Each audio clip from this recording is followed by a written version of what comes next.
হরে কৃষ্ণ। সপ্তম শ্রেণীর সকল ছাত্রছাত্রীদের জন্য আজকে আমি এই ভিডিওতে তোমাদের পাঠ্য বই সাহিত্য মেলা বইয়ের অন্তর্গত শিবতোষ মুখোপাধ্যায় রচিত কাদ্দর কদ্দুর গল্পটি পাঠ করে শোনাব।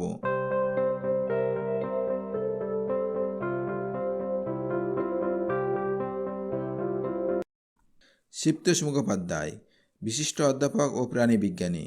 1926 সালে জন্মগ্রহণ করেন। কলকাতার প্রেসিডেন্সি ও দিল্লির জওহরলাল নেহরু বিশ্ববিদ্যালয় সহ আমেরিকার রকফেলার বিশ্ববিদ্যালয়ে অধ্যাপনা করেছেন। জীববিদ্যার উন্নয়নমূলক গবেষণার জন্য zoological society of India, Asiatic society সহ বিভিন্ন প্রতিষ্ঠানের তরফ থেকে পেয়েছেন অসংখ্য স্বীকৃতি ও সম্মান। স্যার দোরাবাজি টাটা স্বর্ণপদক, জয়গোবিন্দ স্বর্ণপদক প্রভৃতি এর মধ্যে অন্যতম। বিজ্ঞানভিত্তিক জনপ্রিয় লেখালেখিতেও তার কৃতিত্ব অবিস্মরণীয়। এর মধ্যে উল্লেখযোগ্য অনুর উত্তরায়ণ, লাবণ্যের অ্যানাটমি, ঋগ্বেদিক, মানহাটান ও মার্টিনি, আসা যাওয়ার পথের ধারে প্রভৃতি। এই মহান সাহিত্যিক 1993 খ্রিস্টাব্দে মারা যান। এবার আমি গল্পটি পাঠ করে শোনাব। কাদ্দর কদ্দুর, শিবতোষ মুখোপাধ্যায়।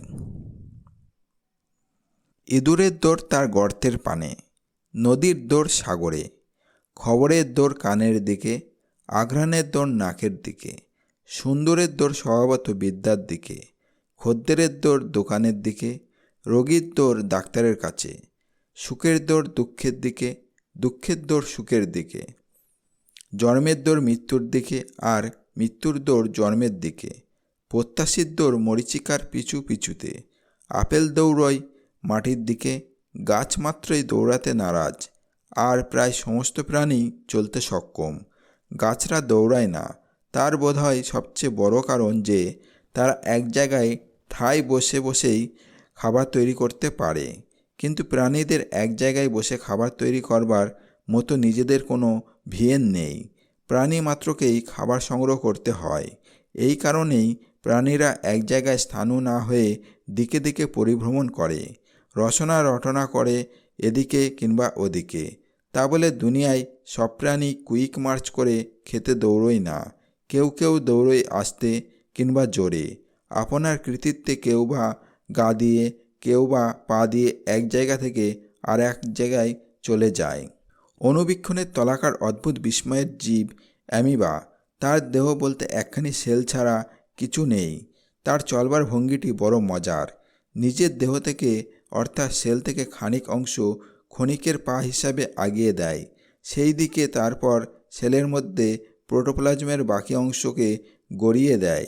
এমনি করে মুহুর্মুহু ক্ষণিক পা বার হয়, আর প্রোটোপ্লাজম সেদিকে বয়ে যায়। কত মন্দগতিতে অ্যামিবা যে চলে তা একরকম অনুমানই করা যায় না। যখন আকাশে একটি জেট প্লেন ঘন্টায় কয়েকশো মাইল বেগে চলছে, তখন অ্যামিবা কয়েক মিনিটে কয়েক মিলিমিটার অতিক্রম করতে পারছে। রক্ষে এই যে সৃষ্টির আদিকাল থেকে অ্যামিবা এমন করেই চলছে, একেবারে কখনো থেমে যায়নি। আমাদের নিজেদের শরীরের মধ্যে একরকম ভবঘুরে সেল আছে, যারা অ্যামিবার মতো এক জায়গায় থেকে আর এক জায়গায় যেতে পারে। এরা শরীরের সৈন্য সামন্ত বহিঃশত্রুকে নাশ করতে ছুটে যায়। এছাড়া আর এক রকমের এককোষী জীব প্যারামোসিয়াম, তার সেলের চারিদিকে ছোট ছোট চুলের মতো বহিরাংশ আছে, তাদের সিলিয়া বলা হয়। এইসব সিলিয়ার যথেচ্ছ ব্যবহারের ফলে প্যারামোসিয়াম জলের মধ্যে হাজার দ্বারে নৌকো চালানোর মতো আগাতে ও পিছুতে পারে।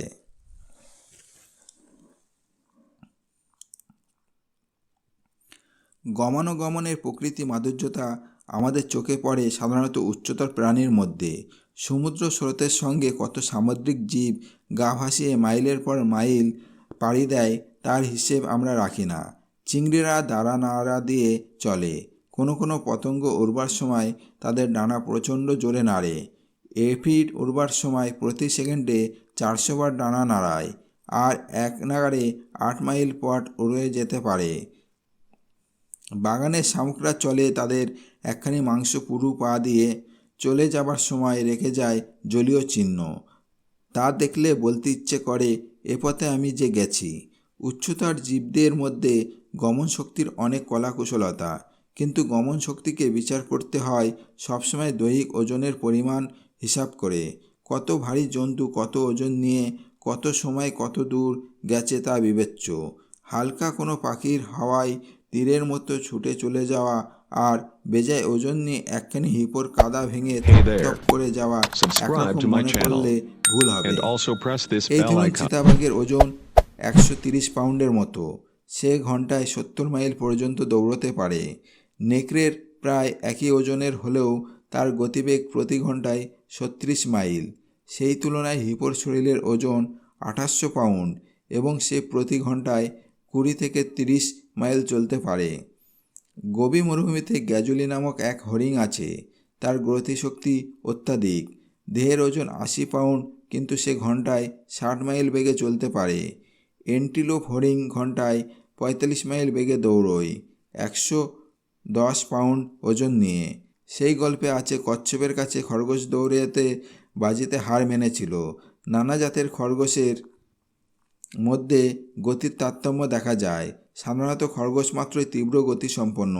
দেহের ওজন যখন 5 পাউন্ড, গতিবেগ তখন 45 মাইল ঘন্টায়, মোটরের দৌড়ের কাছাকাছি। রেস হর্সের দেহের ওজন 1000 পাউন্ড, প্রতি ঘন্টায় তার ছুট 40 থেকে 42 মাইল। অনেক বুনো গাধার দৌড়ের বহর ঘোড়ার সমান, কিন্তু তাদের দেহের ওজন ঘোড়ার চেয়ে কম, মাত্র 300 পাউন্ডের মতো। গ্রে হাউন্ডের দেহের ওজন 22 পাউন্ড, সেই অনুপাতে তার চলৎশক্তির বেগ ঘন্টায় 36 মাইল। পাখিরা বহু দূরত্ব পার হতে পারে। মেরু প্রদেশের টার্নস প্রতি বছর 11,000 মাইল একবার ওড়ে আসে, আবার পরে ফিরে যায়। কোনো কোনো হক জাতীয় পাখি ঘন্টায় 150 মাইল বেগে উঠতে পারে। এমন পাখি আছে যার গতিবেগ আরও বেশি, ঘন্টায় 200 মাইল। আফ্রিকান ইন জাতীয় পাখি ওরা ছেড়ে হাঁটায় পারদর্শী হয়ে উঠেছে।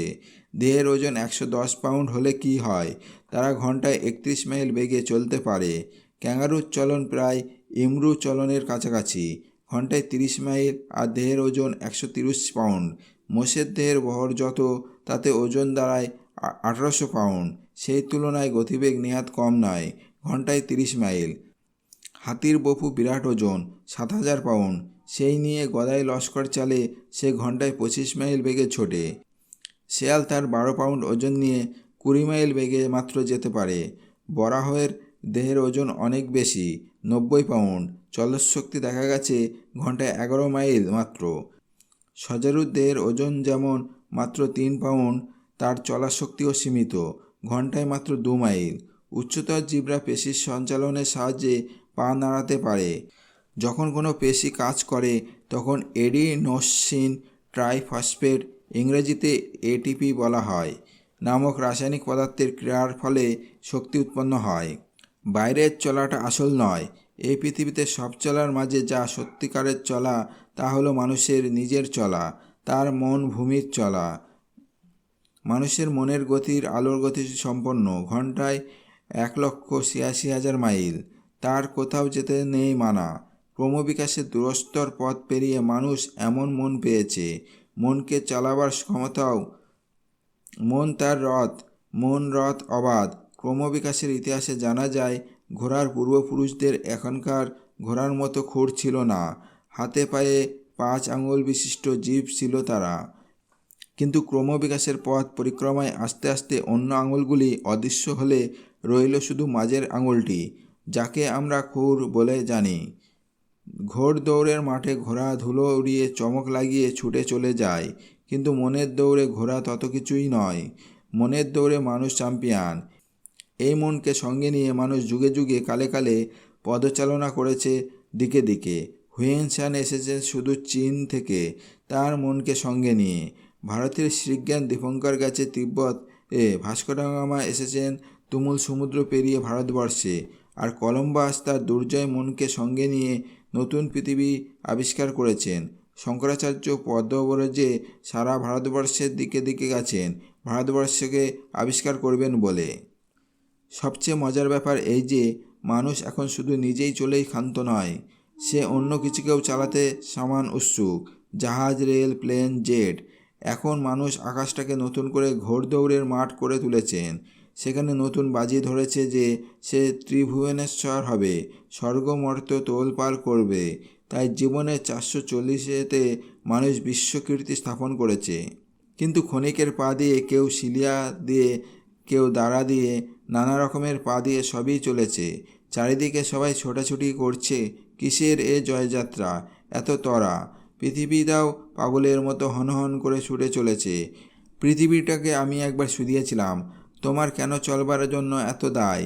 এ যাত্রা তোমার থামাও। সূর্যি তো কারুর পিছু পিছু ধাওয়া করছে না, তুমি কেন এত তাড়াতাড়ি করছো? তার উত্তরে পৃথিবী কি জানিয়েছিল জানেন? তার দক্ষিণা হাওয়ায় ভেতর দিয়ে সে আমার কানে কানে বলেছিল, থামা মানে জীবনের শেষ। যতদিন আছি ততদিন চলো, দাঁড়িও না। শাশ্বত সত্যের দিকে যাওয়া, গতি বন্ধ করো না, চরবৈতি। তো বন্ধুরা, আমার এই ভিডিওটি যদি ভালো লেগে থাকে তাহলে অবশ্যই লাইক, কমেন্ট এবং শেয়ার করবে।